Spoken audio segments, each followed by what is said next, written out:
Baturdays.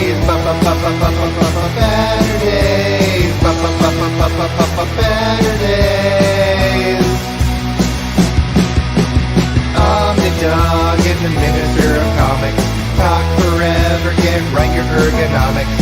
Taking questions from the chat. With a name like that, you think they talk more about the past. Baturdays. Baturdays. Baturdays. In the BatCave.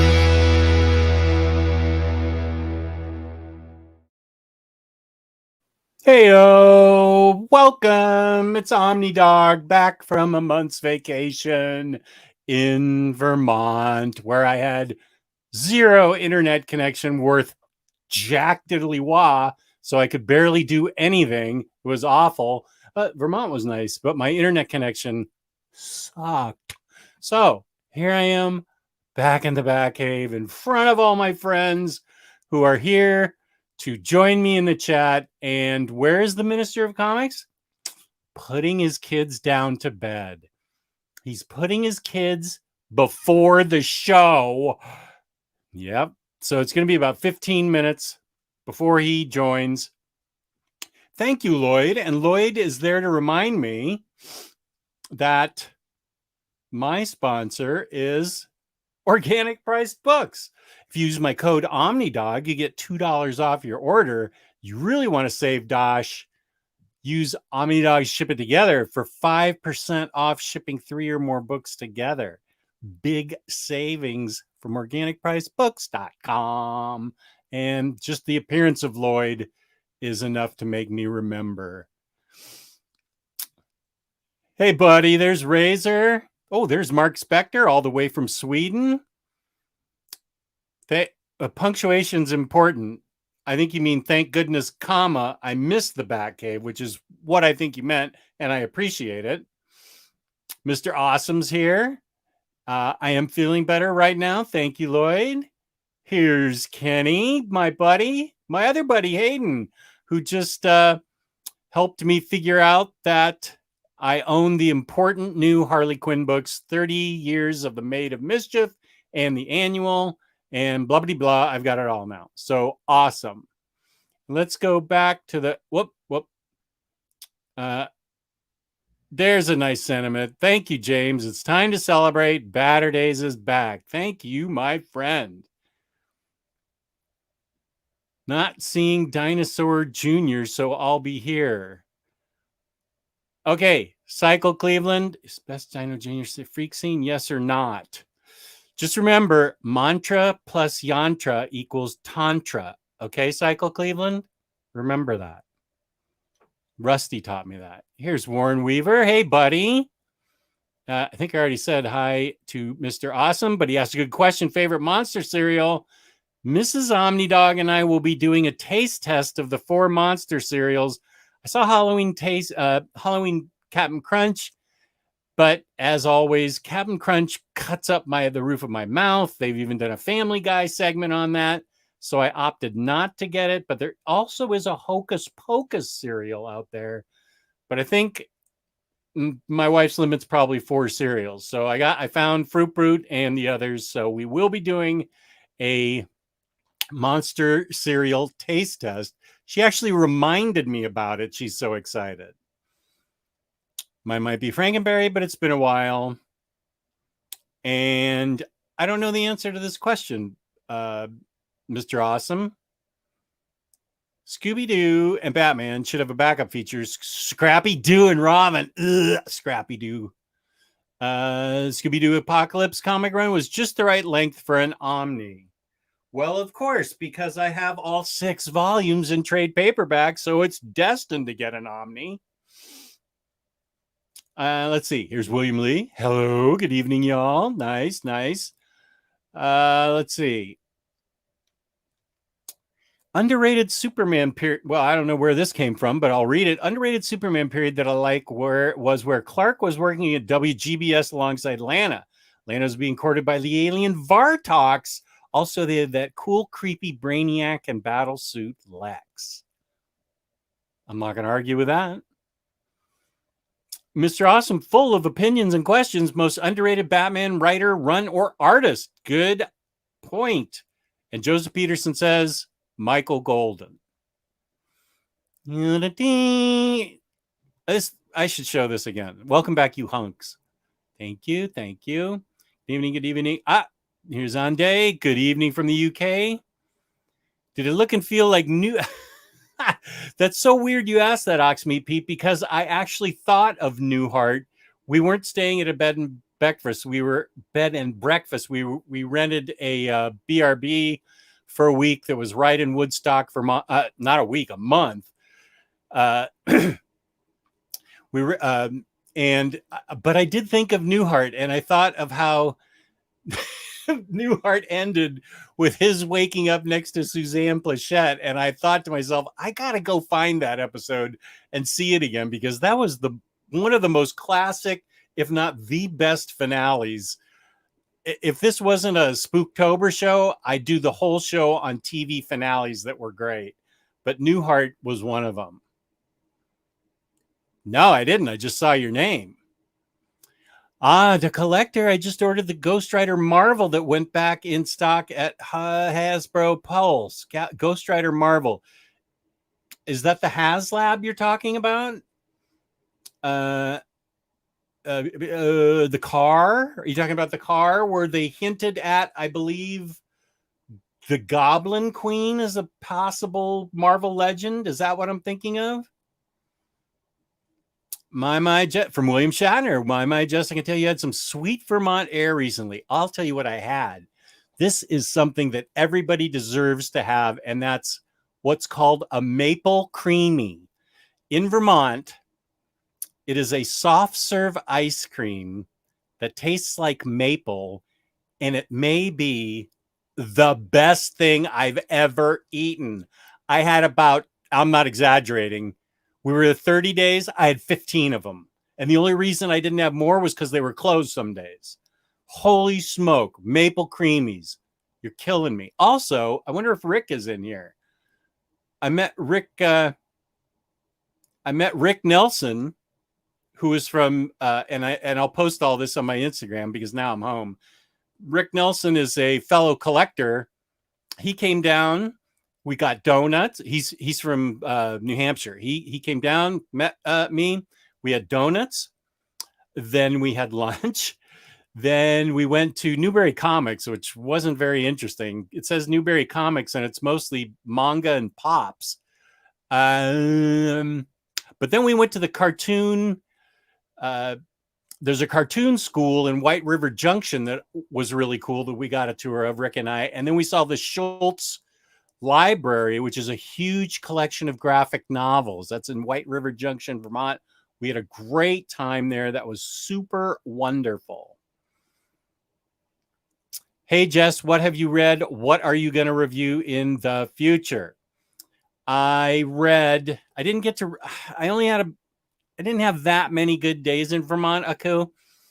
So I read a few things, but the most important thing I read was Batman and the Shadow, because now I can do my action / adventure / pulpy books to recommend for people. I have a giant stack that I've been telling people for like 18 months. And the only thing that was holding me up was reading that one book. And so, excuse me. So now I can actually do that video. I'm going to read and review a bunch of books I got courtesy of Organic Prize Books. 7 to Eternity. I'll review that. Madman Library 3. Dark Knights of Steel. Human Target. Oh, and Harley Quinn, 30 Years of the Maid of Mischief. I got those 5 books. Organic Prize Books was nice enough to send those to me. Peace and love to Organic Prize Books. So I will be reviewing those. I think before I review those, I need to get that action adventure video done. Oh, and a Astro City Metro Book #2 video done. Yeah. Thank you, Saz Murph. Good to see you here, buddy. Yes, we speak your name. Yantra plus mantra equals tantra. Hello to Marvel Bab. Max, how you doing, buddy? And Man 40 knows what's good. The Monster Cereal Taste Test. Here's a question. Jess, what is a great Harley Quinn story from the pre-New 52 DC continuity? I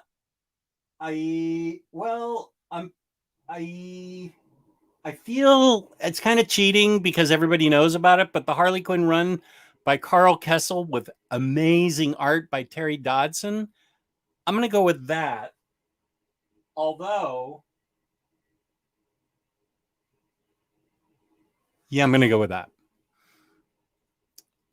Alexandre, you need to soak the cabinet grudge for 1 hour in the milk. Yeah, but then it's soggy. Razor, good question. Joe Goose has been super busy with a bunch of stuff in his life, but he and I have been talking, and so I would think within the next 2 Sundays, not tomorrow, but maybe next Sunday. Oh, wait, next Sunday's New York City Comic Con.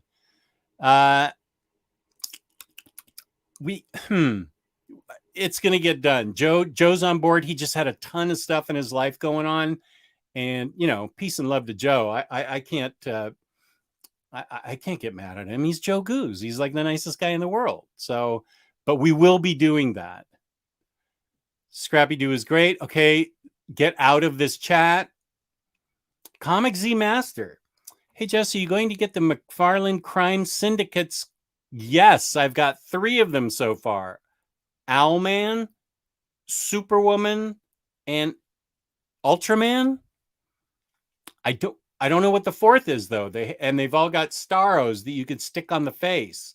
So yes, 3 are in the house, and I'm waiting for the 4th to be announced. Good question.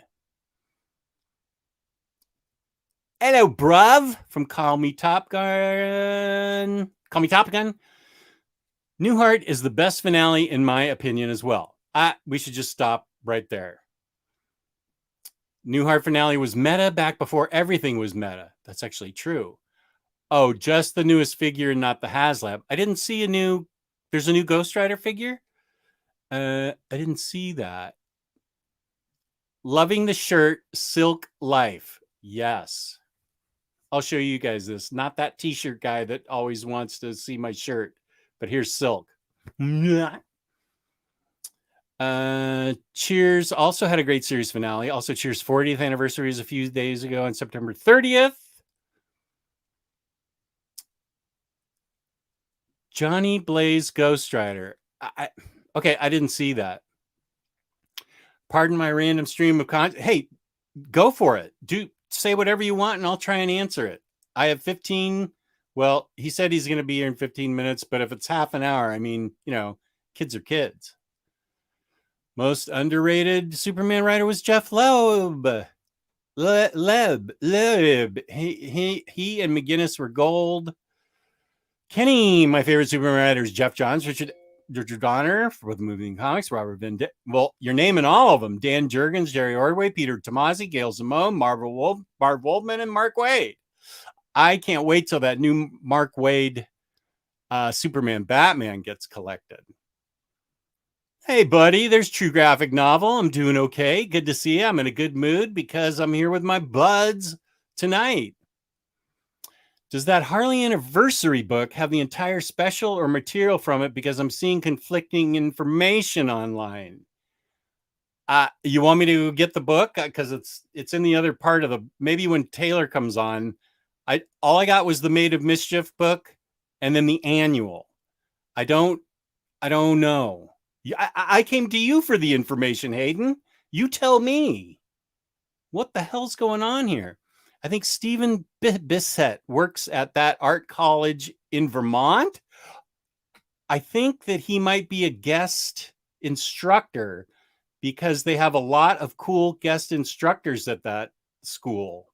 That was a legit school with a bunch of creators that have become published, like real published, Oni Press and HarperCollins and stuff. It was very impressive. Heck yeah, just something to agree on. Scrappy-Doo is trash.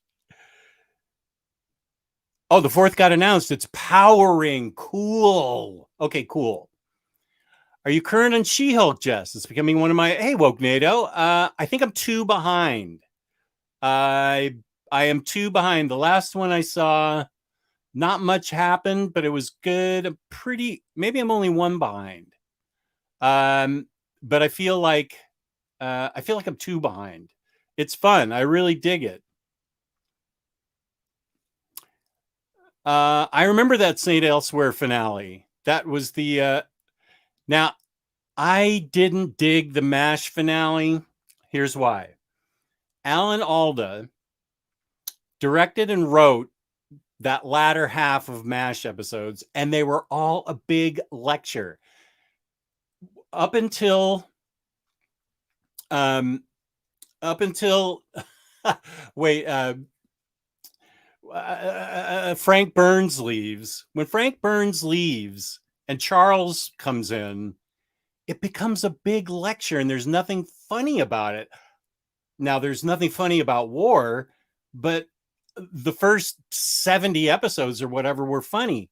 And that MASH to me, it's unwatchable. It's just all a lecture. I get it. War is bad, but Hawkeye, loosen up, dude.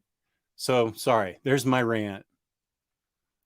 Giant Days Kickstarter is up too. They're doing all new deluxes and also offering the option of they're not in the test editions. I just texted Kristen and said, talk me into spending $180 on all those hardcovers. I have all the trades. Why should I upgrade? That's a lot of dosh. I also love Giant Days. I mean, I don't know. It's a tough question. Thank you, Hearing 2.0. Nice to catch a life. Okay, wait. Just a sec. Nice to finally catch a stream live. Dark Knights of Steel Volume 1 is a great read. I'm looking forward to it. Unfortunately, I just found out it has a Volume 2, and so does The Human Target, which means I'm going to get 2 standard hardcovers, and then next year DC is going to announce a deluxe. Are you going to watch Rob Zombie's Monsters movie on Netflix? It dropped the other day. I haven't heard good things about it. However, I will be telling you what my Spooktober goals are for movies and TV. That's actually not one of them. They're donating books to school libraries with stretch goals. Use it as a tax write-off. That's right. They are donating, they're donating books to school libraries. You don't have to put it as a tax write-off. What's wrong with you? It's nice that they're donating to libraries. Here he is. Hey. That's all you have to say? Hey? Sorry, my kids are draining the life out of me tonight. They're both being jerks about going to bed. Jerks? Are your kids jerks? Oh yeah. I think every kid's a jerk at some point. I don't think I ever outgrew my jerkiness. Well, I won't comment on that. Well, thank you. So here we are, back together again. Baturdays in the BatCave. It's been a minute. I don't 3 months or something. 2 Is months? that right? I don't know, because you were off for a while, and there's a couple weeks where they didn't overlap very much, and then I think you did a show by yourself for like 4 hours one Saturday, right? I think I did. Yeah. I think I was shooting a wedding that night. And I would like check in and see how long it was going. I was like, it's like 3.5 hours. Like, how long is he gonna go? Yeah, that's why you thought vamping for 20 minutes was no big deal for me. No, I didn't think so. Lady Death Omnibus Volume 1 is coming out. Thinking about getting it, but never purchased anything from the publisher that's selling it directly on their site. Kind of pondering on it. I don't know anything about Lady Death.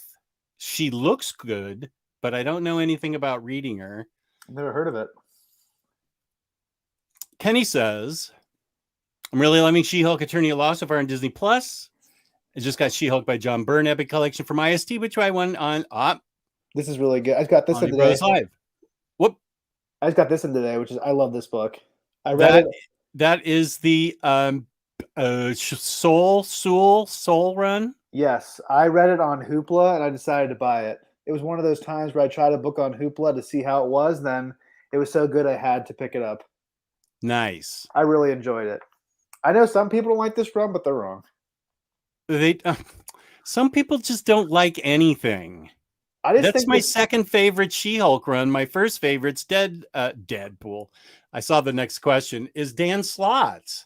I just thought this run was really cool because, again, Charles Soule's actually a lawyer. It was really cool to see him actually bring his know-how to the She-Hulk character.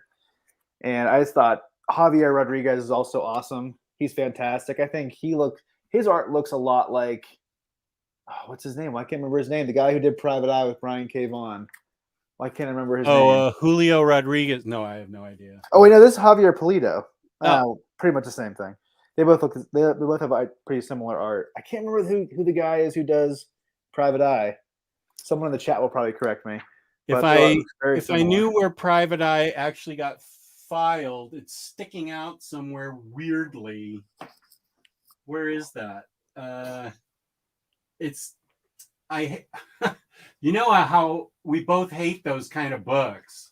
I love that book. It's probably one of my favorite Brian K. Vaughan books, but never bought it because the format's so annoying. The format is extremely annoying. It's such a good book, though. It's probably one of my favorite books. I love it. Marcos Martin, that's who it is. Okay. I think Javier Pulido, his style's a lot like Marcos Martin. It seems simplistic, but it's very dynamic. People would say, oh, it's cartoony. I think it's fantastic. He did Robin Year One with Chuck Dixon. I believe so. Yeah. Then did Marcus Martin do Batgirl Year One? They both are so similar. Year One right here. Because they're both so similar. Batgirl, Robin, Batgirl, Chuck, Marcos Martin. You're right. Yes, you're right. Awesome. That's always good to hear. I don't hear that very much in my marriage, so it's nice to hear it on here.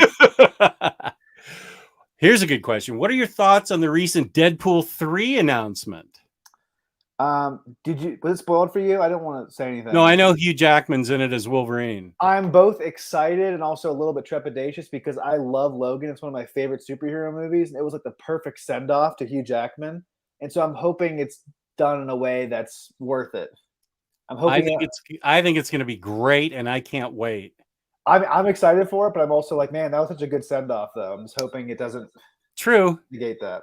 But he does. Deadpool does have access to a time stone or machine or something. Yeah, I'm almost hoping that's going to be before. Yeah, Logan. That's all I care about. As long as Logan's as long as it's not like bringing him back to life or like going past them. Oh yeah, no, I don't want that. That would annoy me. Yeah, I don't want that either. The Wokenado says Junji Ito is releasing Tomy NFTs next month to an audible sigh and head shake from the internet. Hey, peace and love to anybody, but I'm not an NFT guy. Forget it. I get it. I don't understand that.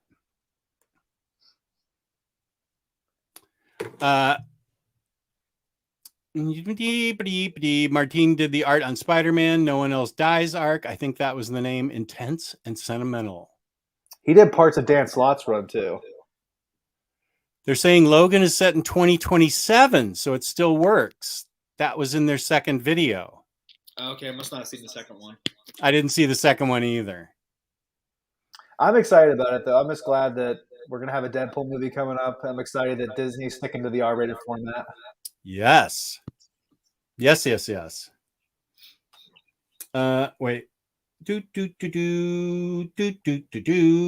Okay, Spooktober.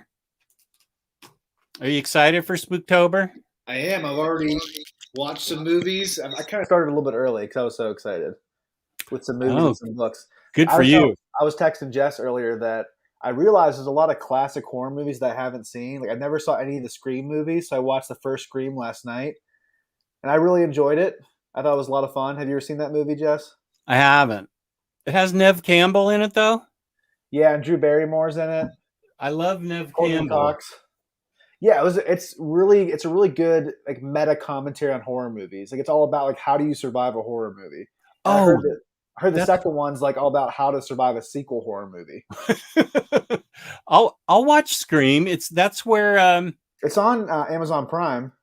Isn't that where what's his name Arquette is in that too, right? That's where Courtney Cox and David Arquette met. That's what I was going to say. I know you don't like slasher movies. I'm not a big slasher guy either, but it's like a parody of slasher movies in a way. It's like a funny commentary on slasher movies. So it's kind of a comedy and a horror movie. So I think you'd enjoy it. Okay, good. Okay, wait. I will write that down. This is the one show where I will take recommendations. All right, good.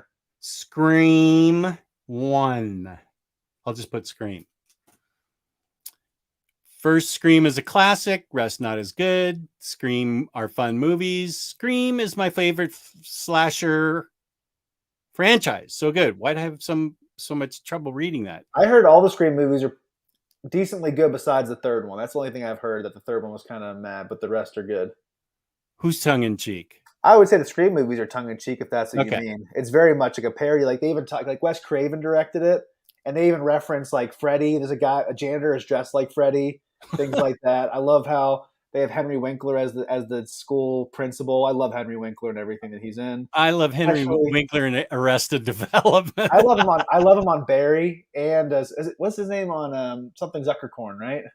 On Arrested Development. He's their lawyer. Yeah, he's their lawyer he's so unorganized. He's awesome.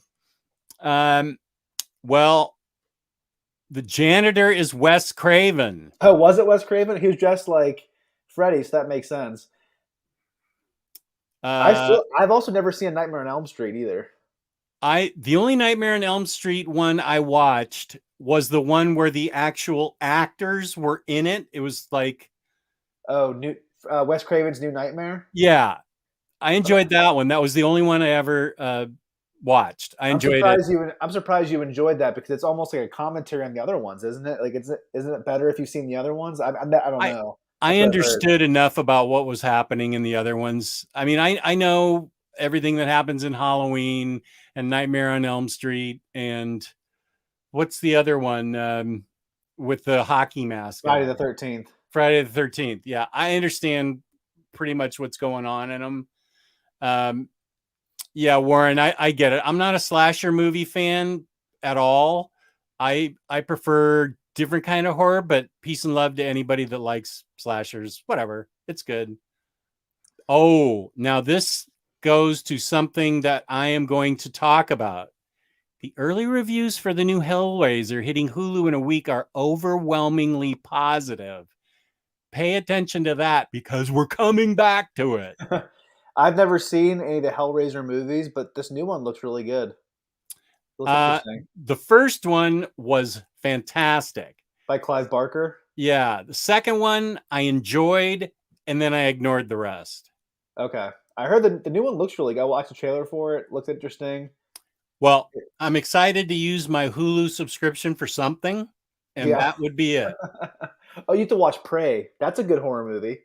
The Predator movie. That's a good one. Is that the one where they're fighting the indigenous peoples or something? It's Native Americans. I think you'd really enjoy it. It's a good hour and 40-minute quick movie. It's probably the best Predator movie since the first one. Which isn't saying very much, because there haven't been very good ones. But it's really good though. I mean, you'll never be able to top the original Predator movie, but that's definitely a second place. Here's Leslie Ann. Hi. This is for you.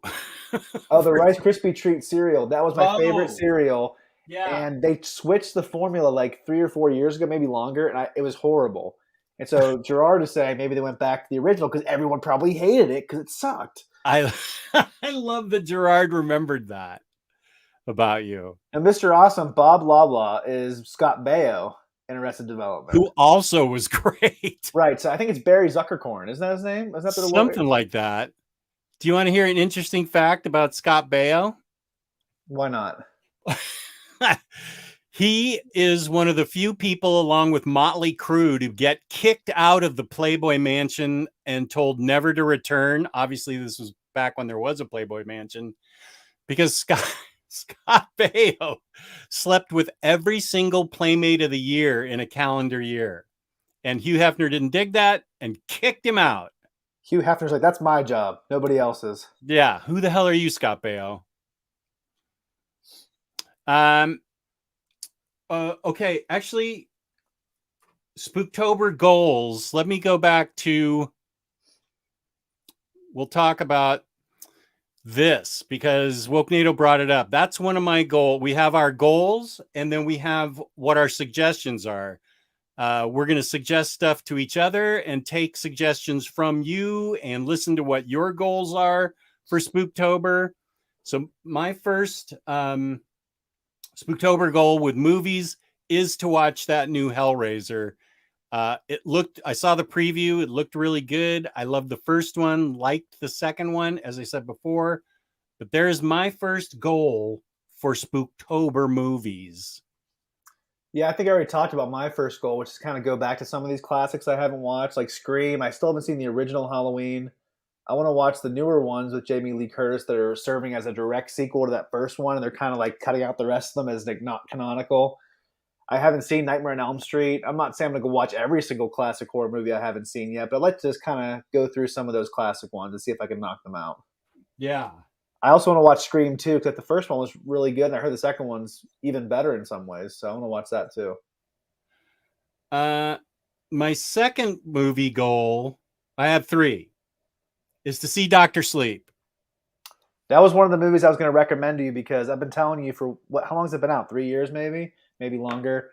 5 years, 2012. I think Mike Flanagan's the best horror director right now, and that's why I'm telling you have to watch Haunting of Hill House. That's the best horror thing in the past. I don't know how many years, 5 or so years. That and Midnight Mass.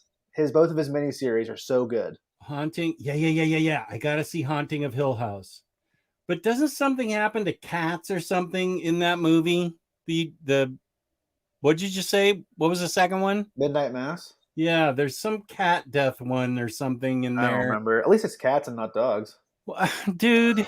I don't remember there being anything with cat deaths in that one, but there was birds, I think. I think birds are falling out of the sky and dying. I can't remember about cats, but that was a really good... Okay, what's it called again? Midnight Mass. Mass. Watch Haunting of Hill House first, then watch Midnight Mass, and go into Midnight Mass not knowing anything.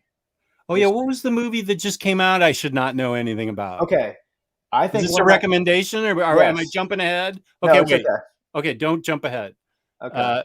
Mike Flanagan is a legend. I agree with that. Have you seen his movie Hush? I don't think so. It's kind of a slasher movie, but not really. It's about his wife in real life is the main actress, and she's deaf, and she's a writer, and she's working in her. Thanks, Jess. I'm not going to fall for that one. 3 years ago, Taylor would have fallen for that one, but I know you too well. You know me too well now. She's deaf in the movie. She's a writer. She's writing her new novel in this cabin in the woods, which never works out well for people in horror movies, obviously. No. If you don't buy Cabin in the Woods, because you're going to get killed. But there's this attacker who comes and is trying to kill her, and it's hard because she can't hear him. And so she has to rely on her other senses. And it's a quick, hour and 20-minute movie. It's really, really good. One of his first movies he directed. Okay. My other goal for movies is to see The Wailing. That is a Korean movie. That's the movie that I never watched, but started the horror show that I did with Jenny, also known as Chad Omnidog's wife. Jenny and I did for a year, did a horror movie review. I never did get to see The Wailing, but I think if I watch The Wailing, she will agree to come on and do one more horror movie review. So I really want to see that. You said it was Korean? Yeah. Have you ever seen Train to Busan?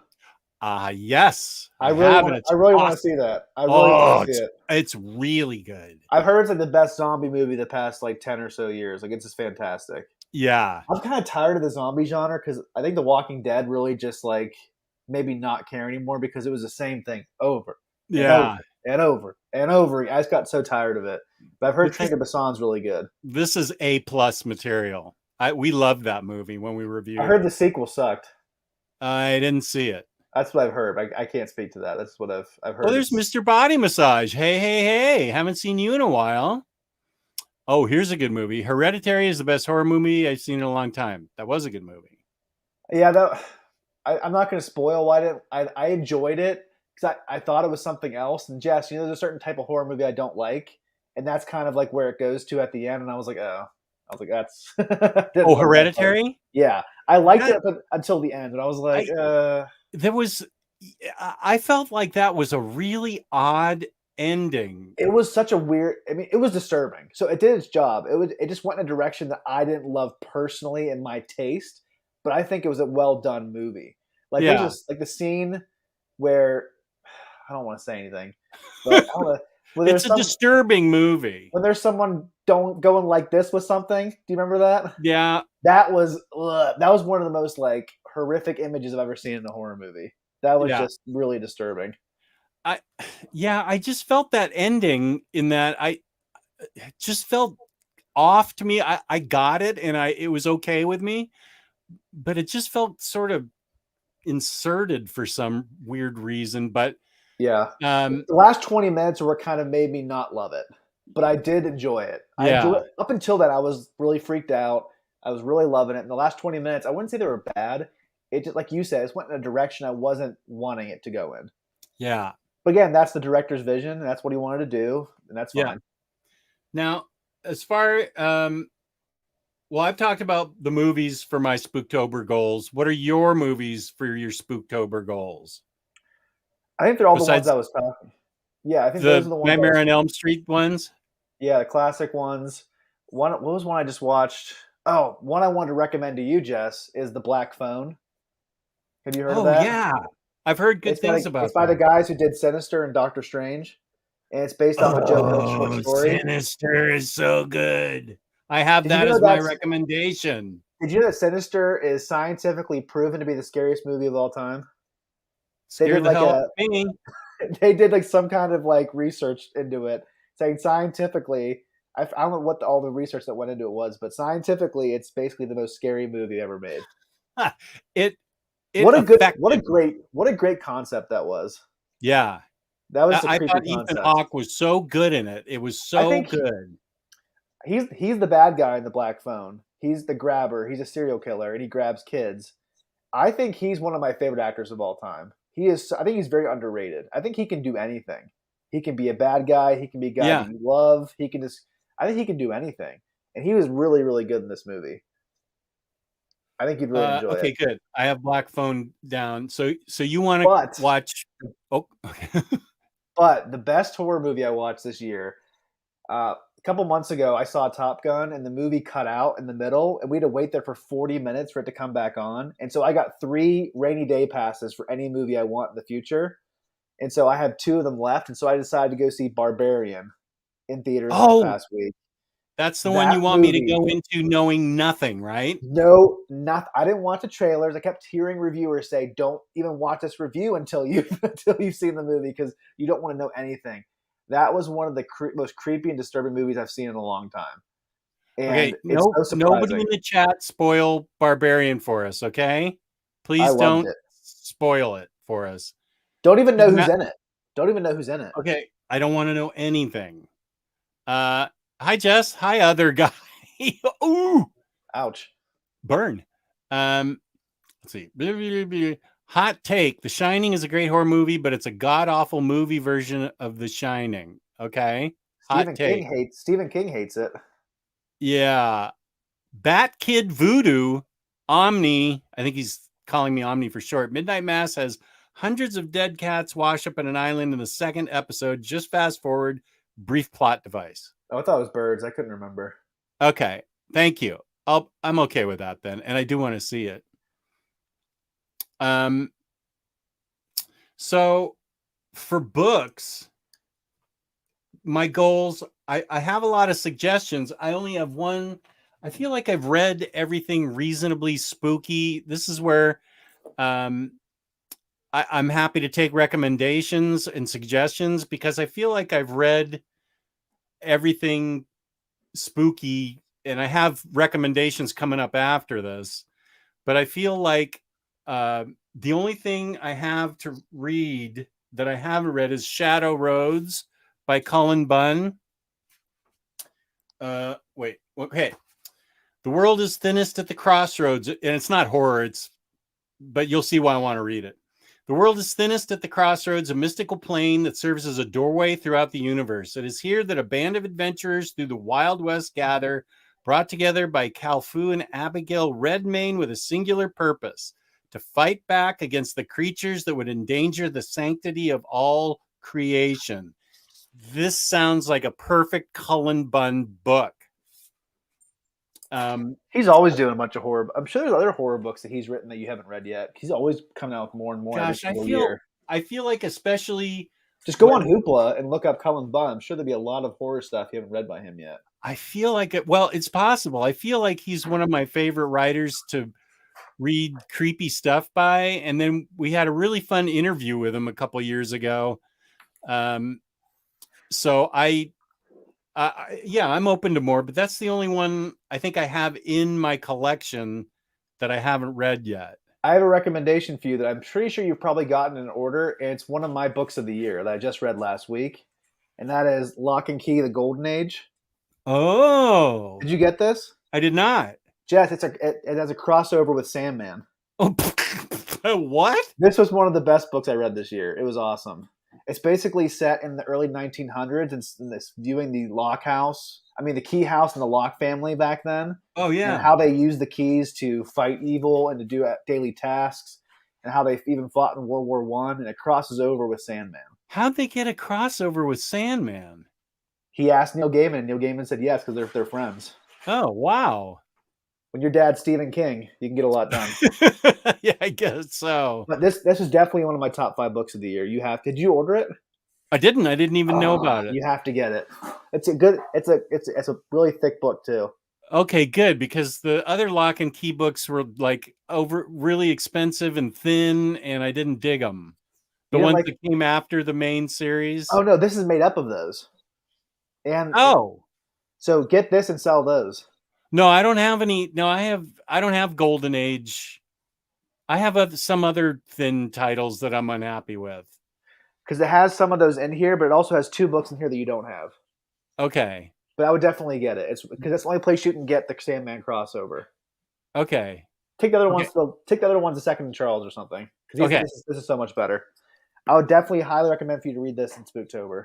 Okay. If you can. I will order it this week. Batkid is right. Harrow County is a great horror run. I think they're also doing a follow-up series to that called Tales of Harrow County, but I don't know if the library editions have come out of that yet, have they? They haven't, but they're getting ready to. I'll definitely buy that then. I love Harrow County. I've read Rachel Rising, but I could do with a rereading of that. That's a really good book that I've forgotten all of it, but I remember enjoying it. I haven't read anything by Terry Moore. Rachel Rising is a good one to read. I heard Serial is really good. It is, yeah. Sandman belongs to Gaiman, not to DC. Well, I was wondering about Gaiman, really, but I was also wondering about DC. That's pretty cool that Gaiman owns it. Okay, the Conjuring comic from DC is fun if you haven't read it. Try and get it digital for the backup shorts too. Okay. Oh, Matthew M's not into it. I think my issue with horror movies that they are scary. Yeah, T-Lar Blunt also feels that way. Yeah, my wife's not into scary movies either, so I have to watch this by myself after 10 o'clock at night, which is the peak scared time. So yeah. I don't love watching horror movies right before I go to bed. I have to watch a sitcom or something, watch Seinfeld to kind of get out of my mind before I go to bed. Yeah, I'm definitely going to have to come down to the basement to watch any of these movies. Yeah, I don't think there's anything on there that Patty would even remotely want to watch. No. Oh, Jess, here's a movie I think you're really going to love. Have you heard of the movie called Green Room? Green Room.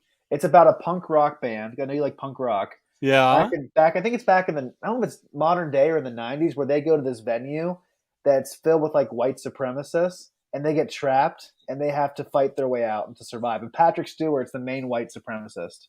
Oh, it's a TV show or a movie? No, it's a movie. It's a horror movie. It's like a horror, thriller, suspense movie. You would love that movie because I know you really enjoy the punk rock scene. Yeah, and Harrowing brings up a book that's supposed to be really good, is Nice House on the Lake. Ooh, yeah, I need to read that on Hoopla. Check that out. I heard that was Kristen also has been recommending it to me for a while. I do love Something is Killing the Children by Tinian. That's probably, if you haven't read that, that's one of my major recommendations for those of you who want to read a book that's scary in Spooktober. That's fantastic. I wonder if that hardcover is still in print or not. Of Something is Killing the Children. Yeah, I saw it. I think I actually saw it at Newberry Comics. Obviously, the slipcase edition isn't, but you could probably get the regular one. They had both slipcase editions. Oh, really? Well, no. They had the first one without the slipcase, and then they had the reprint with the slipcase. Okay. Let's see. Hello, Justin Minister and audience. Have any of you guys read Found Footage by Marvin Rodriguez? It's a great spooky read. No, I don't know it. I don't know the writer or the book. A found footage book? What's your view of found footage movies, Jess? I thought Blair Witch sucked.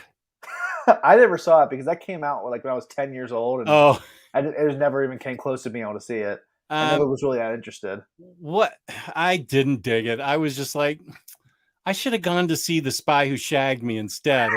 I had my choice of Patty went to see one movie, and I had my choice between it may have been Austin Powers, and I said Austin Powers or Blair Witch. I'll do Blair Witch, and I came out of there going, damn it, I should have watched Austin Powers. My favorite Austin Powers scene is always whenever that guy gets run over with the steamroller. No, it's like he's like it takes really a long 100 feet away. No. Did you finish Baby Teeth, Taylor? Well, it's good that you asked because that's one of the books I want to read during Spooktober. I read this hardcover when it came out. You have the paperbacks, right? I think I have I traded them in for the hardcover. Okay. I think this came out like 3 years ago, maybe 2 years ago. And so I read it and enjoyed it. And the second and final book just came out. So I'm definitely going to try to read these in the next couple of weeks. Baby Teeth, the second one. Wait a minute. Baby Teeth, Year 2, Cradle and Grave. I feel like I wonder if I have that. Is that is the end? Is that in my 10-foot tall stack of shame? Let me see. It probably is. I think it is. I think it came out like 3 weeks ago. I can't remember. Maybe a month ago. Yeah, I have it. Okay, good. It's in my stack of shame. Have you read the whole series before? I read the first hardcover. Maybe I definitely have to reread the first one because I don't remember what happened. But we could both read this together or something. Right on, man. Something else I'm excited to read. Hey, Craig. You recommended this to me, and a lot of people did, but I think the reason I bought it finally is because you told me to, is the iZombie Omnibus. Oh, I love it. I love Mike Allred. I never get it when people don't like his artwork. It's similar to like people don't like Alex Ross. I'm like, how do you not like Alex Ross? It doesn't make any sense to me. But to each their own. But I'm really excited to see this. Did you ever watch the TV show, Jess? I didn't because I heard it was super different than the book, and I just didn't have the chance. That's what I heard. I heard it was it's a CW version of the book, probably. Yeah.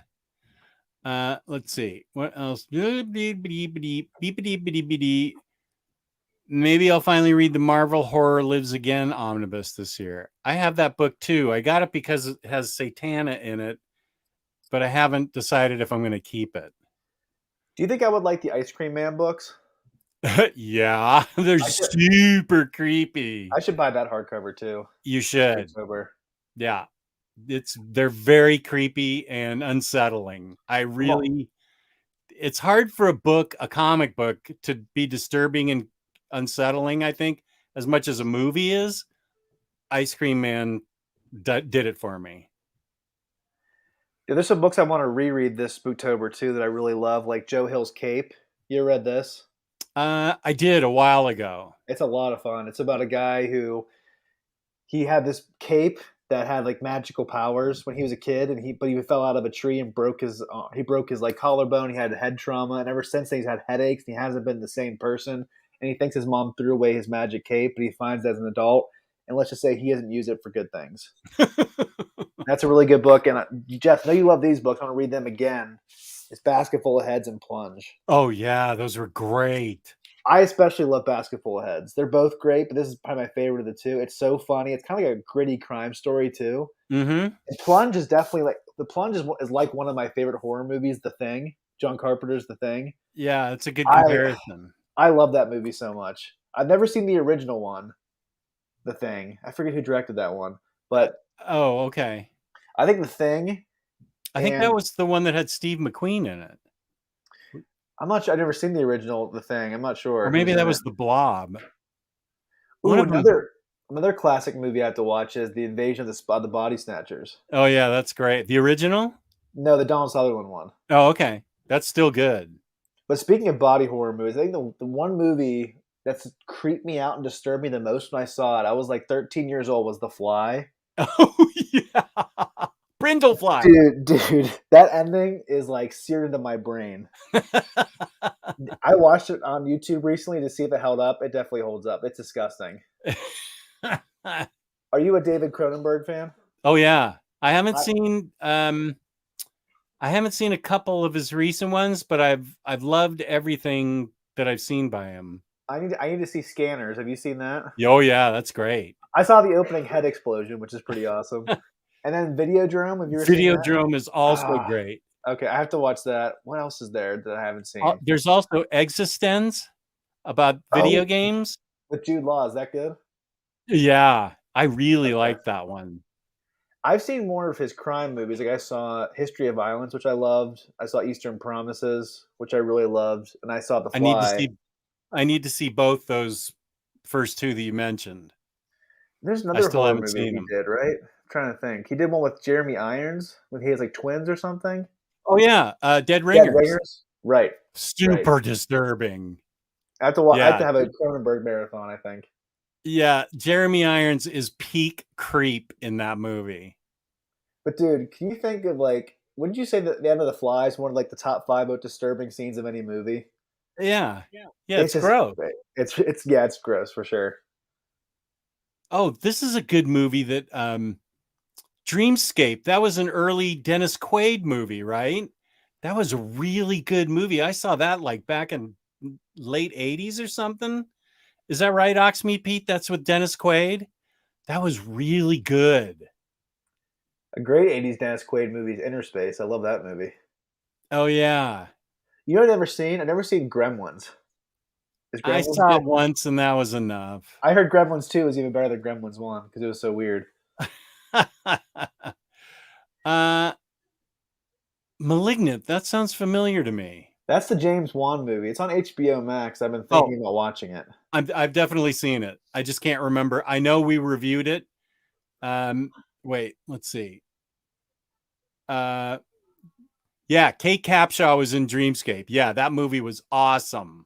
The only movie I've ever seen Kate Capshaw in is Temple Indiana of Doom. Jones. That's it. Because she married Steven Spielberg, and she never did anything ever again after that. She's really great in Dreamscape. I was watching Temple of Doom recently because I haven't seen it in years, and my wife's like, this movie's all about that woman screaming the entire time. I was like, yeah, but it's still good. Oh, Hayden with an announcement. Gremlins 2 made me gay. I hope it's working out for you.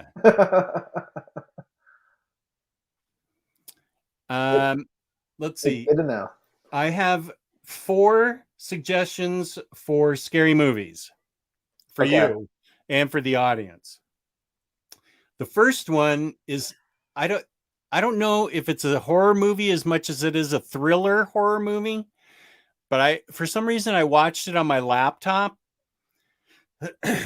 and it got my heart racing and perspiring, and I was so whacked out by the ending.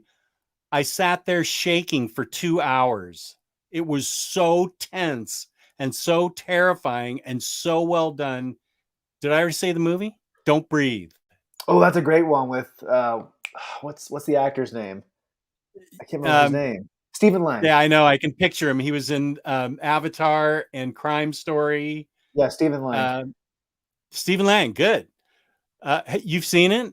Oh, it's fantastic. I remember watching it with my dad randomly. My dad hates horror movies, but I don't think he knew it was a horror movie. It's kind of a thriller. You're right. It's not exactly a horror movie, But we both were just like the whole time we were on the edge of our seats. Like we were watching it at my parents' house. We were both just like this the entire time, like leaning forward.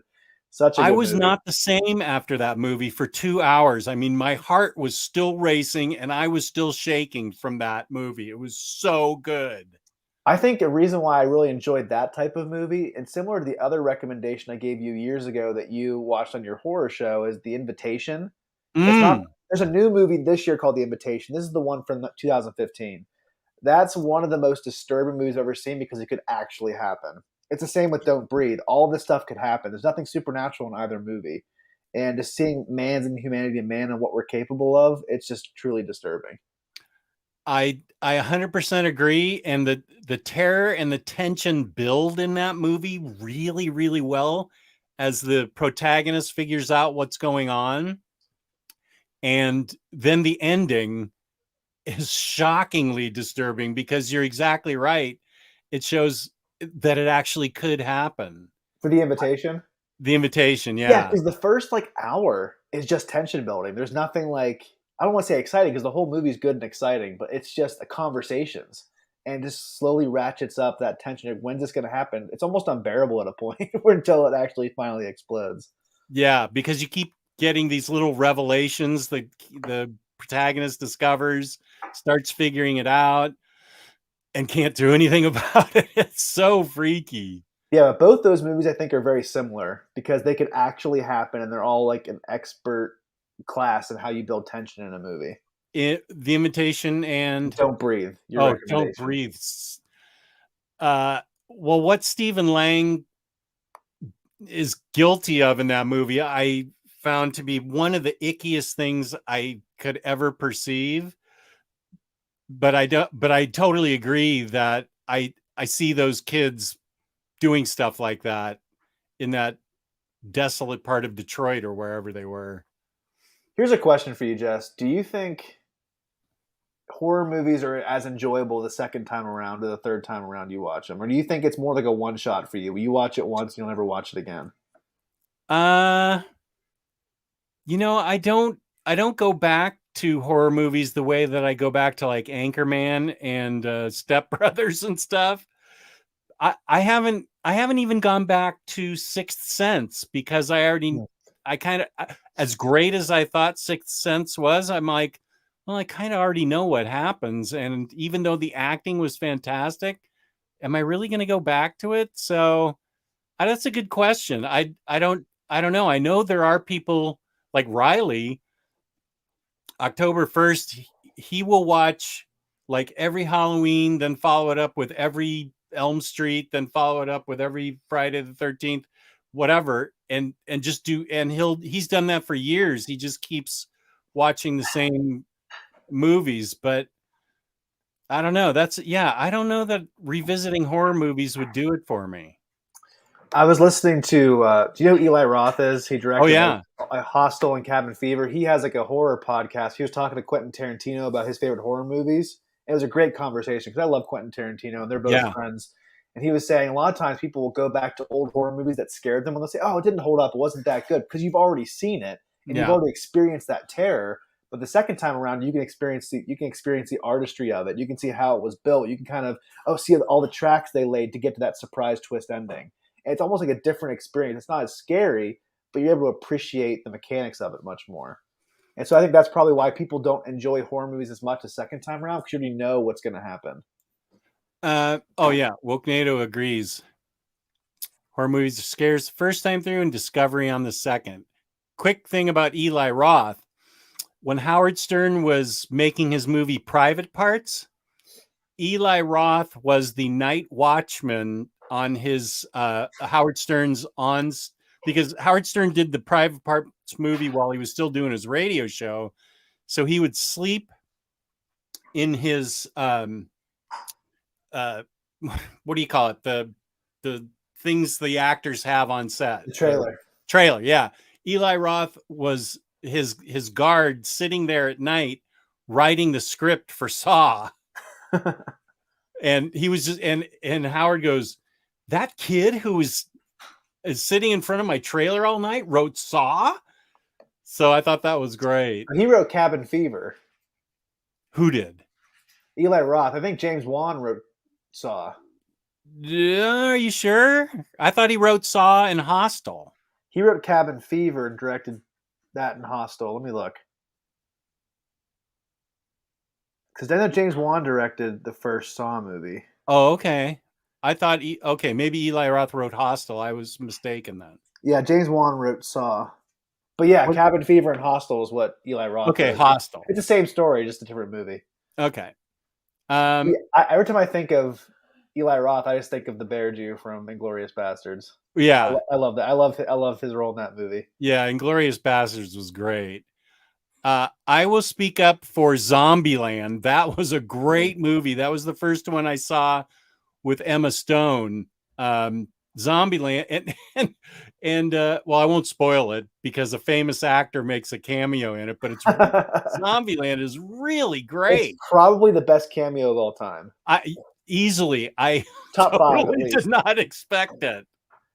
I don't want to say it. I mean, I'm sure everyone's seen it by now, but I still don't want to be someone will pop up and be like, I haven't seen it yet. Yeah, I love Zombieland. That was great. Zombieland 2 wasn't as good. I didn't see it. I don't even want to see Don't Breathe 2 because Don't Breathe itself was so perfect. I don't want to see the sequel to it. Some sequels can be good and even better than the second. Like one of my favorite horror movies of all time is Alien. Yeah. I like Aliens better. Yeah. And Aliens is more of an action sci-fi movie though. But I love that even more. There's some sequels that are even better, but a lot of times they suck.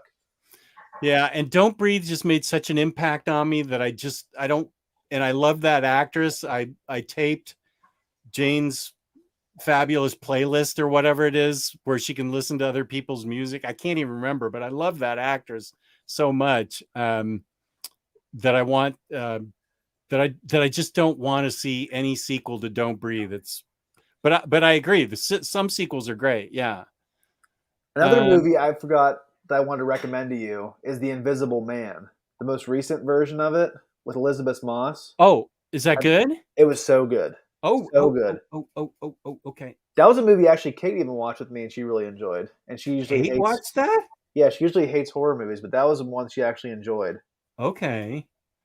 The next movie that I recommend, we already talked about, Sinister, scientifically proven to be the scariest movie of all time. I want to watch that again though, because I haven't seen that in probably 10 years. That was disturbing as heck.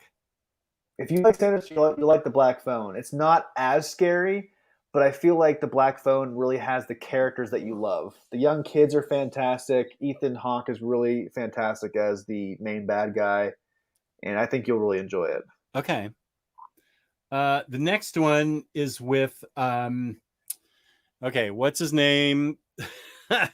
John Cusack and Nick Fury Shield. What's his name? Samuel L. Jackson, 1408. Samuel L. Jackson, Room 1408. Yeah, I've seen that. Oh, that is such a good movie. Did you ever see the horror movie Identity with John Cusack? Identity, no. That one's really creepy. From what I remember, I saw it like when I was 13 years old. I remember that one being really creepy, but 1408 is also really good. Oh, yeah, that was mind-bendingly good. Another Stephen King movie that people don't know is a Stephen King movie. Yeah, I remember reading it's a short story, and I remember reading it first and then being excited to see the movie. I just want to highlight Johnny here because, Johnny, I got your package today. Thank you so much. I was gone for a month, and so the post office has been holding it. Johnny was nice enough to send me a Shazam book that I didn't have, Shazam and the Brotherhood of Evil or Monsterhood of Evil, whatever it is. Sent me that and 2 boxes of Finnish chocolates. So thank you, Johnny. That was a great care package. I really appreciate it. I just now opened it. It came while I was out of town. Oh, I am not watching any clown movie, Hayden. I hate clowns. It was enough for me. It won. I'm not watching it part 2. Forget it. I loved it, the most recent It. But I don't dig clowns. They're scary enough in real life. What would you say are your top 3 horror movies of all time? Like in recent memory or all time? Well, Don't Breathe just affected me so much. I have to say that. The Blackguard's daughter, the Black Coat's daughter with that girl from Sabrina and Mad Men. What's her name? I always jam up on her name. Kiernan Shipka. She is so good. You wouldn't like it because it's like I'm not saying you wouldn't like it, but it's not your thing. It's a demonic possession movie. Okay, I'll scratch that one out then. Yeah, that rattled my cage. I think that might be my all-time favorite. And I think Sinister just affected me in a really creepy, crazy way that I think those are my three favorites. Yeah, so I put up my favorite modern horror movies the other day on my Instagram. And I'm going to do my favorite classic ones. I think my favorite modern ones, I really love Barbarian. I really love Dr. Sleep. I really love The Invitation. Those are fantastic. My favorite classic ones would have to, first of all, I think my number one favorite classic horror movie would probably be maybe The Thing. I do love The Thing. I loved Psycho. I used to watch that when I was younger. I love Psycho. Psycho's good. The Thing is great. Don't watch the shot-for-shot remake. That sucked. Did you ever see 30 Days a Night? I think I saw parts of it. I don't remember seeing the whole. Isn't Josh Hartnett in that? Yeah, it's great. I really liked it. I know I've seen parts of it on TV. I don't think I ever watched the whole thing. But obviously, I'm trying to remember if Kate Beckinsale in that? I'm trying to remember. I remember. I might be thinking of The Whiteout that Kate Beckinsale's in. Oh, okay. That also is a great movie, based on a Greg Rucka book, Whiteout. But yeah, 30 Days a Night is awesome. And it's hard. It's also hard to. It's hard to beat Jaws too. That's like one of the original OG modern the modern era of cinema. That's just one of the best.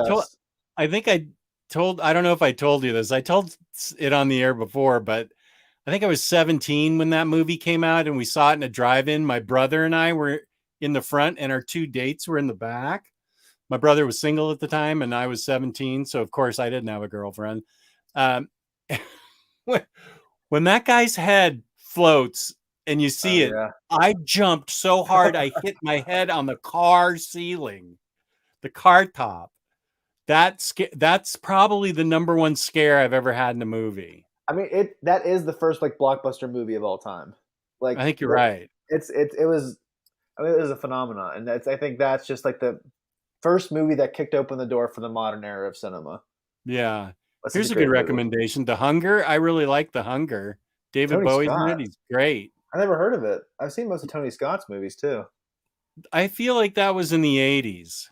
I feel like I saw that with my girlfriend in the 80s in like 1983 or something, 84. Okay. Yeah, I think his first he used to direct commercials. I think his first movie he directed was Beverly Hills Cop 2. That was a good movie. I love the third one sucks. And they're making a fourth one and I'm like, ooh. Yeah, I'm not watching those first two are fantastic movies. I love those movies. 1983. Okay. Yeah, I did see it with my girlfriend. Oh, so maybe that was his first movie. I thought that Beverly Hills Cop 2 was. Rodimus Prime Rib with my challenge, since I am the leading Hispanic authority in the comics community. He is giving me some Spanish to pronounce. Here we go. Buenas noches, batichicos. Sábados en la baticueva con cerveza and Manu Salud. Well, I know cerveza means beer. I think he's giving us a raising his glass. He's raising his beer to salute us for the BatCave. Is that right, Rodimus? How'd I do? The Shining, yeah. Hondo, how you doing? Oh, yeah. Thank you so much, Johnny. It was really awesome. I haven't actually eaten the chocolate yet. I should go bring it in and start eating it. And my last... I do have book recommendations, but my last recommendation for movies is The Descent. Oh yeah, that's an upsetting ending from what I remember. Like it's like a big twist, right? Oh yeah, I do remember the ending now. I don't want to say it though. I mean, that's one of those endings you're like, what? Like, are you kidding me? Yeah. I thought the the female cast in that just was rocking, and there's underlying tension in there because of stuff that happened before they do the descent with some cheating going on between couples and stuff, and it sets some underlying tension when they do to the descent. Man, how the mighty have fallen. That guy directed the new Hellboy movie. You're kidding. No. That's the director that ditched the whole movie for a month to go stay in a cabin with some girl? I don't know about that story. I just know he directed a horrible movie. I fell asleep during that movie. I was so glad that I didn't pay for it. I had like a free ticket somehow. And I fell asleep like towards the end. And that's never happened to me in a movie theater. It's different when you're laying on your couch at nighttime. That's different. Yeah. Falling asleep in a theater is pretty bad. Yeah. I can't believe that's the same director. The Descent was so good. He directed a lot of episodes of Game of Thrones that were good too. He just Hellboy the reboot. I love the Guillermo del Toro Hellboy movies. I'm still mad they didn't do a third and final movie. Yeah, I love those first two. Those are great movies to watch during Spooktober as well. They're fantastic. Yeah. Now I could see those Hellboy movies any time of day. I love both of those. They're both fantastic. I don't know that I consider those horror as much as I do adventure, but well, I mean it's like people watch Hocus Pocus, they watch Beetlejuice, they watch what's another one people watch? Nightmare Before Christmas. Yeah, people watch those movies. They're not really. It's like for people like my wife who love Halloween, but they hate scary movies. They have certain movies they like to watch every year. But I think Hellboy is a fun movie to watch this time of year. Rodimus is saying, "Cheers, great, Jess. I got to get harder with the sentences." No, you don't got to get harder with them. That's the first one I ever translated. Usually, I need Lou or Geo to help me. That was just the perfect difficulty. Only because I recognize Cerveza and Salud. High Tension is a solid slasher film. Cabin Fever was a kinda cult classic. Oh, here's Marcelo from Mexico. How you doing? Jess, is there a horror movie or horror movies that everyone seems to really enjoy, but you just didn't like it at all? You just didn't get it? A horror movie. I'll have to think about that. Do you have one? I would say I just don't love like the torture movies that much. I don't either. The torture porn, yeah. I think the first Saw movie was great, but even that, I think beyond that is just disgusting. And like Hostel, I can never watch Hostel. I just don't want to see people get tortured for 2 hours. I just don't want to see. Obviously in movies and horror movies, people get killed, but it's torture and like people getting sawn apart. I just don't really love that. I never saw those because that didn't appeal to me. I'm not denigrating people who like it. It's just not my thing. I am denigrating people who like that. Also, gross. No, I wouldn't say that people love this movie because they do not. I remember in college, a bunch of my friends were watching Human Centipede. Dude, I got 30 minutes in and I was like, remember in Seinfeld where Jerry's date got toilet water on her? He goes, "Have a nice life." She dropped her toothbrush in the toilet. That's how I thought. I was like, guys, I'm out. I was 30 minutes in, and once the surgery started, I'm like, see ya. I'm gonna go do something else. I can't. It was too disgusting. It's just unbelievably disgusting. Like, the person who thought of that movie, like, I only heard about it through Howard Stern. I never watched it. Yeah, I watched the first 30 minutes. I couldn't make it. I'm like, this is horrible. Oh, The Sentinel, creepiest movie ever. The Sentinel. Was that really old? Like maybe from the late 70s? Am I thinking right? The Sentinel in it? I've never heard of it. I feel like I saw that with my high school girlfriend in the summer of 77. Ooh, you know what's another great movie that I think got really steamrolled by The Sixth Sense? It came around the same time, was Stir of Echoes with Kevin Bacon. Oh, I never saw that. Ooh, that's a really... The DVD menu on that scared me. I remember really enjoying that movie. There is this, Avasatani.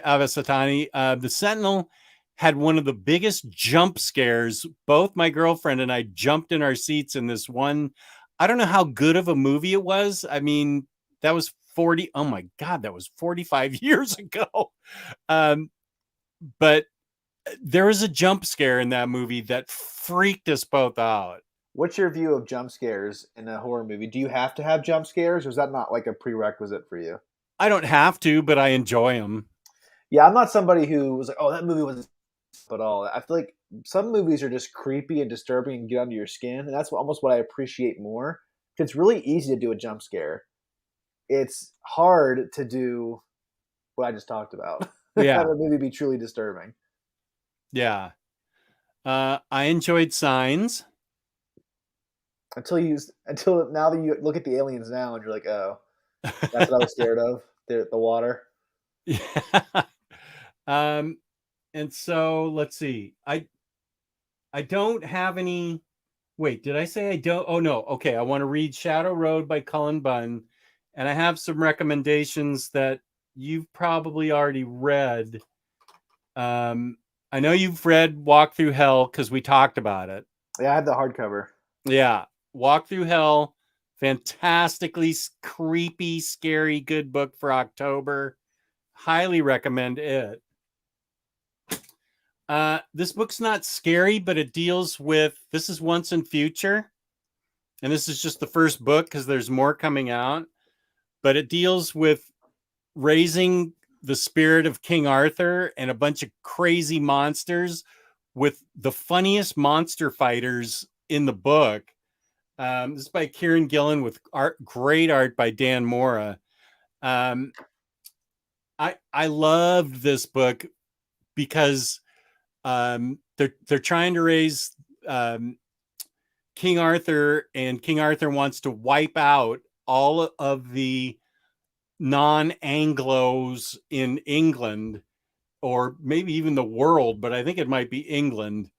And of course, there's plenty of just people that are Anglo-Saxon and all other races in there, but they're trying to raise a new Camelot, so to speak. And the monsters and the monster hunters in this book are amazing. I really love Once and Future. And then this book, which should get a deluxe because I own the 3. It may have been optioned. This is by Cullen Bunn also. This may have been optioned for a movie. I'm not sure. Bone Parish. I can't. Yeah, there you go. Did you ever read it? Yeah, I read it. We did a crime corner on it years ago. Okay. I wish there was a deluxe, but that's never going to happen. So I just need to pick up the trades. Yeah, I mean, this book, we did a crime corner on it. That's really cool. 3 years ago. Yeah, it's okay. I can see why it's a crime book because there's a crime syndicate. There's several crime syndicates, and one of them in New Orleans has a monopoly on this drug that is the ashes of dead people, and you snort it and you relive the dead people's lives. And this one family has a corner on the market of this drug, and 2 people want to buy them out. And it gets very bloody and violent, but the whole idea of snorting the ashes of dead people and reliving their experiences, I thought was an amazing hook by Cullen Bunn. And I highly recommend Bone Parish. 2 Scott Snyder books that don't get enough attention is Severed. That's fantastic. Yeah. I also love Witches. I do too. Hope they eventually get back to it. I do too. Let's see. Justin Taylor, is American Vampire any good? Thinking of getting the Omni. Speaking of Scott Snyder. Yep. Yeah, it's a really great book. Rodimus, I believe it's got 1 Omni and another Omni scheduled. I kept the standard, so I'm not really up to date, but it's easy to get. I don't think they're out of print. It's got at least 1 omnibus and another one on the way. And Marcelo mentions the next book I'm going to talk about, Infidel, about a racist, xenophobic apartment building. It is unbelievably creepy and scary. It's got like a Muslim family in it that's getting haunted by the apartment building that's full of the ghosts of racists and xenophobic spirits. It's amazing. This book is really amazing. This is one that Lou told me about. And it is really, really well done, about a haunted apartment building that's racist. Okay, Gerard says, oh, Bone Parish. No, they should all be in print, Rodimus. Have you read the Autumnal? I have it, but I haven't read it yet. Is that Kurt Busiek? No, no, the Autumnal was like a horror comic that came out by Vault, I think. I thought you read it. I thought maybe I did read it. Well, no, I did read it. Somebody goes home. The person goes home. I think a young woman. Now I'm trying to remember. I read so many books, I get kerflummoxed here. You gave it 4 stars on Goodreads, so okay. You must like it. A young woman. Oh, whoa! Yeah, a young woman goes home, and horrible things happen in her hometown. Yeah, it was really good. You're right. That'll never be as good as, hey, Jess, have you ever heard of the Dregs? No, I never heard of it. And I look up on YouTube and use the video with you holding it up like this. Was that a haul video? I don't remember. It's so long ago. I love how you search online and find my things that I forget. I wasn't even mean to. I just looked up the Dregs to hear more about it. There's a picture of you like this, something like that. Autumnal. Yeah, it's really good and it's disturbing. It's got a very disturbing ending. Yeah, I highly recommend it. Why did I only give it 4 stars? I should have given it 5 stars. I'll check that out then. Yeah, I think you'd dig it. Well, DCeased, we've already talked about. Yeah, you definitely have to read that, everybody. And it's not a zombie book; it's an infection book. It's basically a zombie book, but yeah. But they get infected with a virus that's the anti-life virus, basically. The anti-life virus that Darkseid has a hand in, where you catch it by looking at the screen on your phone or your laptop. And I'm going to spoil it a little bit, just saying Tom Taylor wrote it, so it's great. All the top level DC heroes get taken off the board immediately. And it's what Tom Taylor does with the B, C, and D level heroes that is so awesome, and how they react to this virus infecting everybody. And then I think Taylor and I agree, the second book in the series, The Unkillables, about what the villains are doing, is one of the best books we've read. That was one of my books of the year, one of my top 5 favorite books. It was fantastic. I have to read that again. You would really enjoy, it's not really horror, but his Marvel version of that is a 6-issue miniseries called Dark Ages. Oh yeah, somebody told me about that. It's so just read it on, if you have Marvel Unlimited, or maybe you want to buy the trade. It's really, really good. I really enjoyed it. I gotta write this down too. I've got nothing but Dark Knights of Steel is also really good.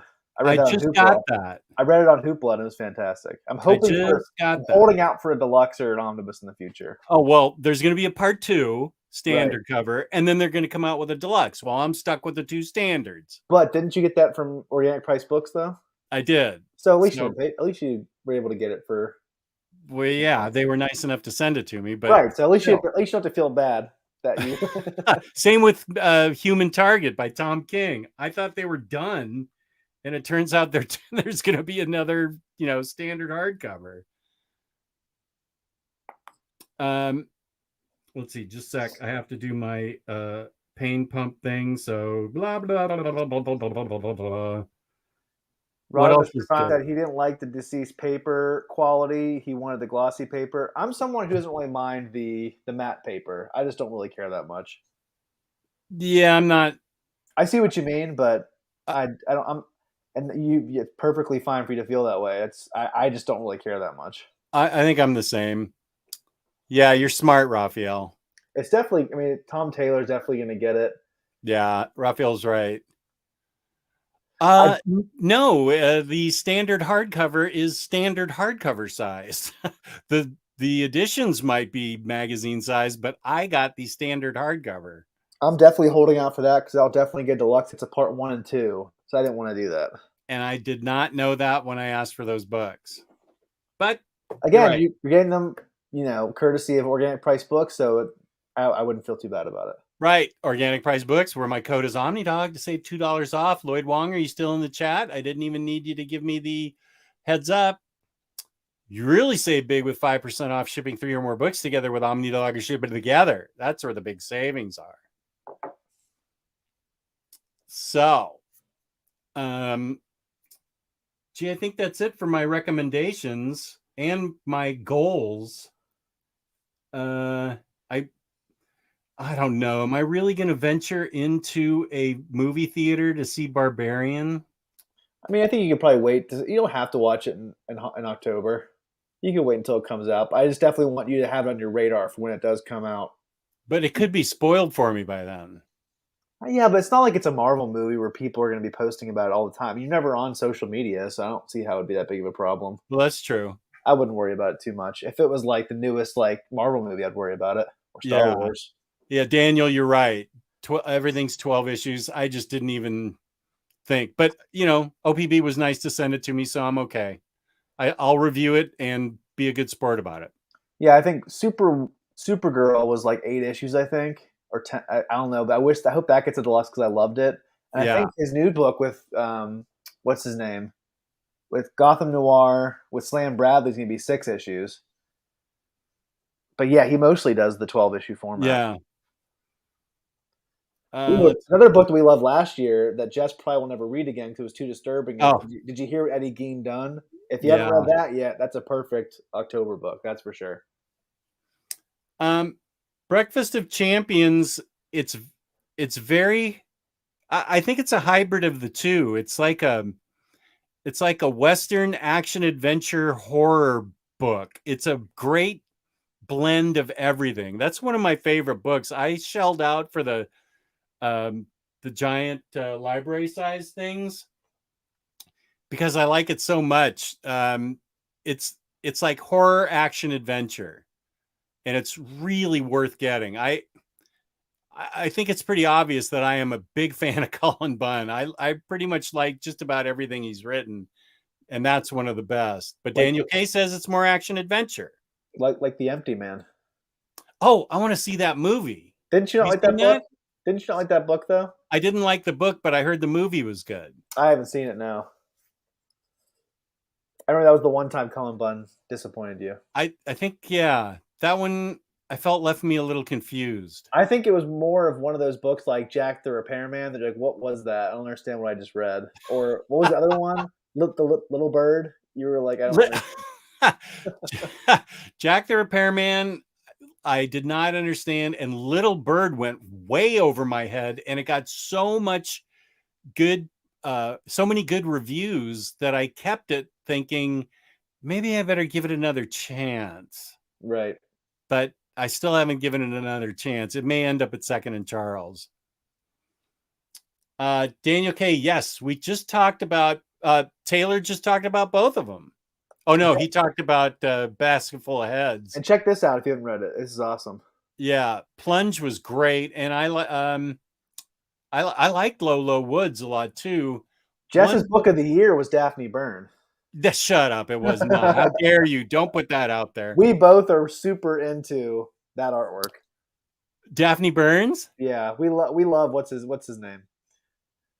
I can't even remember. I heard that book from my head. The writing was so awful. Who's the artist? He's the guy who I hate his Batman because he looks like a vampire and he has like really tall ears. Kelly Jones. Kelly Jones. No wonder I hated that. The only time I've been able to like his art a decent, not love it, but it was okay with Sandman. His artwork, yeah. But otherwise, I can't get into his artwork. Here's Farhan, our buddy from Malaysia. Hi, Justin Taylor. Harrow County would be my favorite horror reads and definitely one of Bun's best. Peace and love from Malaysia. Yeah, Harrow County's awesome, and we are both looking forward to Tales from Harrow County. You know what? I don't read a lot of horror prose. I read fantasy and sci-fi prose, but I don't read a lot of horror. I don't know that I've read any horror prose. Have you? Yeah, I would say Stephen King. That's always, and Joe Hill, like he wrote Nosferatu was really good. The Fireman, he did the short stories, 20th Century Ghost. Stephen King's obviously a big go-to for that.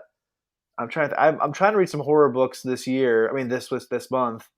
I'm gonna read The Troop, which is basically like Lord of the Flies meets the Boy Scouts. I've heard it's really good. I'm excited for that. Another book called In the Valley of the Sun. That's a vampire book. And I also want to read I never read Stephen King's The Dead Zone, and I want to watch that David Cronenberg movie with Christopher Walken because I've never seen it. Oh, that was great. So I want to read I the book also first and then watch the movie. I love Dead Zone, and I enjoyed Drew Barrymore in Firestarter. Yeah, I heard the new Firestarter sucked with Zac Efron. Yeah, I heard that too. That's too bad because I think it was like a Blumhouse movie. And usually Blumhouse is really solid. Yeah. That's usually like an easy go-to. Oh, here's another one. Yeah, this is a good book too. I haven't finished it yet. I've read, I think there are 5 books. This is a Brian Azzarello, Eduardo Riso book, which is beautiful and well written.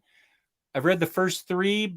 I think there are 5, and I just haven't finished 4 and 5 yet. But the premise is great. It is really, really good. That's a good recommendation, Farhan. I'm surprised those haven't gotten hardcovers. It seems like a no-brainer. You never know. Yeah, you never know. I don't know why they haven't. Oh yeah, the Dead Zone series with Anthony Michael Hall. I forgot about that. I didn't even know that was something. Yeah, that was back whenever the USA Network was really brand new. That was like one of their first USA TV Network. I forgot about that. That was back before they actually had good TV shows, or they're like it was kind of like their first, like one of their first TV shows, I think. Whatever happened to that network? I don't know. The only show I really watched on there recently was Mr. Robot.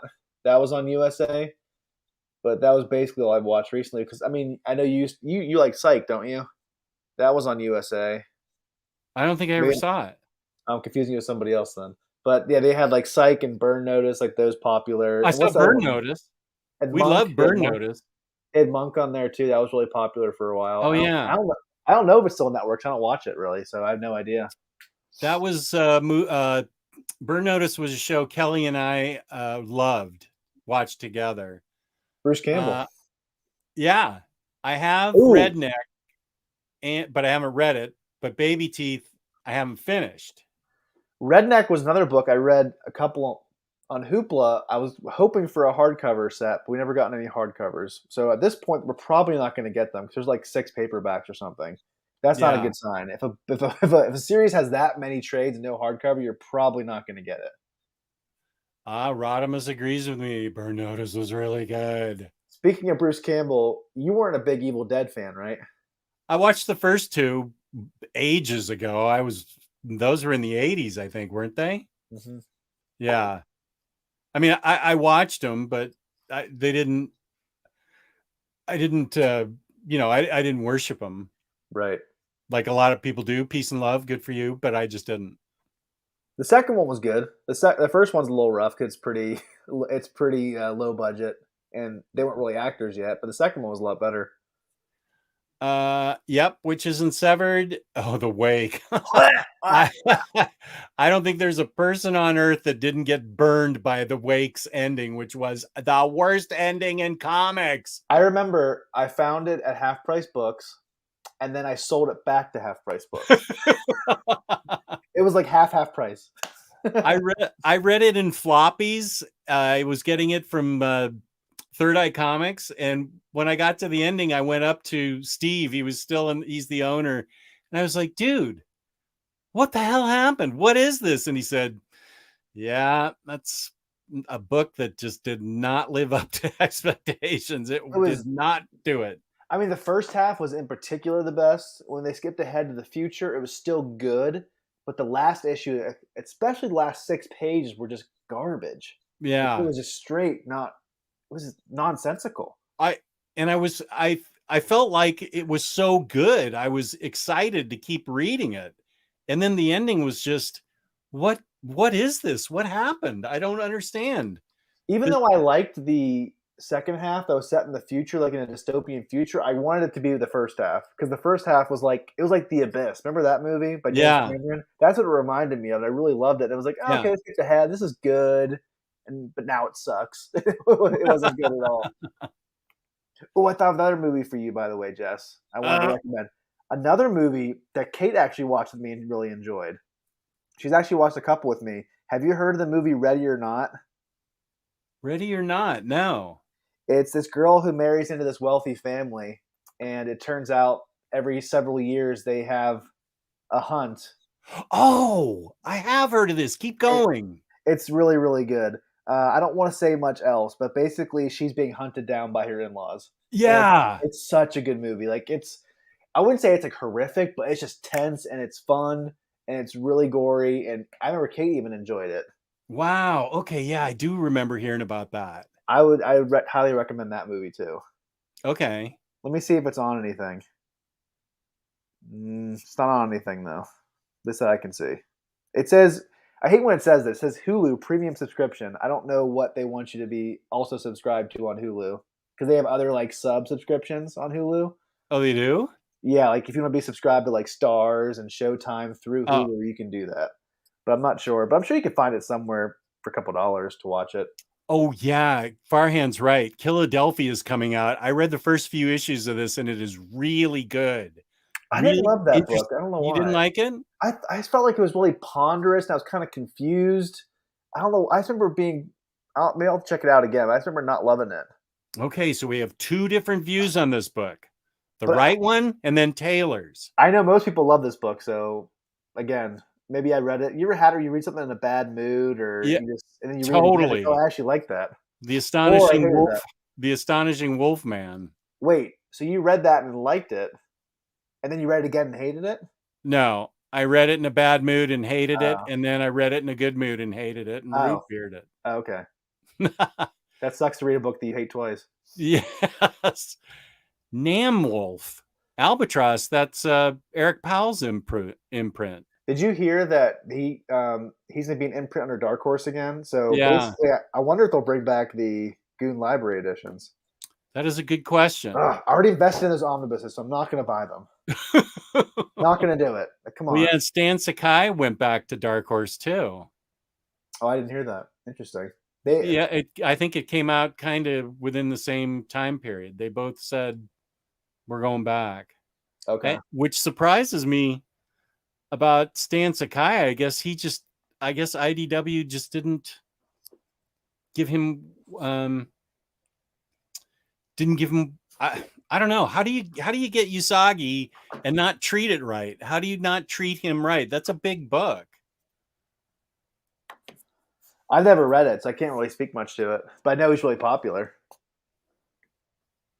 One of my anticipated ones, American Vampire Omni Volume 2. Oh, you work at great show. Got to start work at the Fillmore. I didn't know you worked at the Fillmore. What a boss place to work. Peace and love, Hondalorian, there in San Francisco. Here's a book that I have, but have not read it yet. Sullivan Sluggers. I got the Kickstarter edition. James Stokoe's art, horror and baseball. And Riley loves this book too. Here's a question for you. I did finish. I had the first hardcover and I finished it. The rest of it on Hoopla, and I didn't love the ending. Shoot! I haven't read it yet. Oh, sorry. I thought you read it. I'm sorry. I haven't. But it doesn't mean you're not going to like it. No, that's true.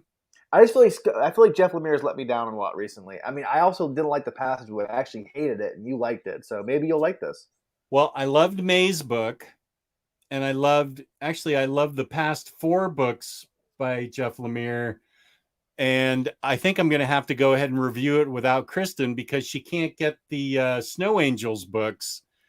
Snow Angels was great too. May's book, Snow Angels, and I think I read 2 others. I do love Jock's artwork, so I do want to read Snow Angels. Oh, it's really good. Rodimus is enjoying Ice Cream Man, which is what I recommended to you. It's basically like every issue's it's like an anthology, right? But there's kind of all the stories can be read by themselves, but there's sort of a theme string that goes through them all. Yeah, there's like the main Ice Cream Man character, right? Like he's kind of like I don't know what he is really. Purveyor of horror, yeah. Yeah. Breakfast, I want to get this book. Excuse me. Whoa. Wow. Someone needs to scare Jess right now to get his hiccups to go away. Interesting fact, my one grandfather was a Methodist minister, and he had hiccups for 3 straight months. 3 straight months, and that's hard whenever you have to lead the choir and also preach sermons every week. Yes. It's a nice addition if you like the Mignolaverse. Okay, good, Daniel K. Breakfast of Champions, you and I are going to get it, right? Yes. Yeah. Man, I had a couple of deep ones. Whoa. Well, I'm going to need to head out in a few minutes. My wife got home, and I want to talk to her before she heads to bed. Okay, tell her I said hi. I will. You going to stick around? No, I think that I am going to... I feel like another hiccup. Oh gosh. Whoa. You're probably tired from your trip, too. I drove personally 11 hours yesterday. Yeah, I am still exhausted. Yeah, whenever we came back from Hilton Head, I drove 13 hours in the car straight with the kids, and that was not great. No. Patty was in the back seat with the dog the whole time, keeping her calm, which was great. Yeah, that's not much better. I thought you'd rather drive. But we were avoiding traffic because the remnants of Hurricane Ian have hit here with rain. So we were on like these roads that I wasn't familiar with, and the pitch black and the driving rain. And I was so wound up and tense when I got out of the car. I almost fell down because I was just so stressed out. If I had cigarettes, I would have smoked them. I was so stressed out. That's how stressed out I was. But yeah, I'm probably going to go to bed too. So, well, I had a lot of fun. This is fun, Jess, and hopefully we'll both enjoy Spooktober, and we'll be able to commiserate on what we both enjoyed. Well, our next episode in 2 weeks should be an update on what we did. All right, there we go. Well, on what we've enjoyed and what we've done. Daniel K is saying, Taylor Powell said in a video promoting the SC bunch of old crap, they would not reprints the LEs. Good.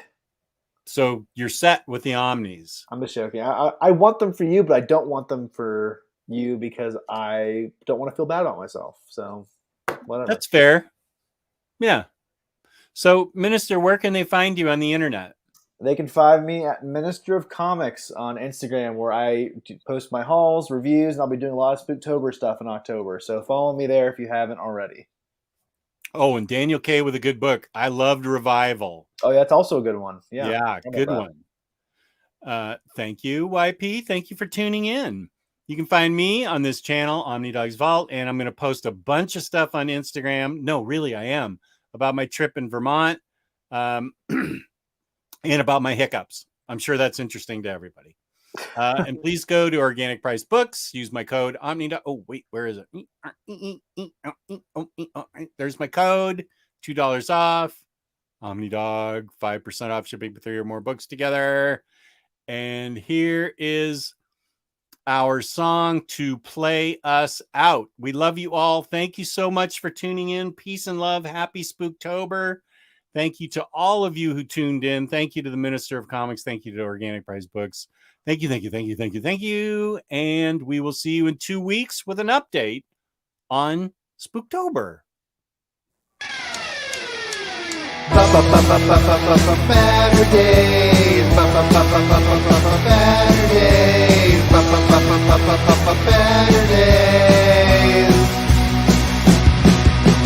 Omnidog in the Minister of Comics.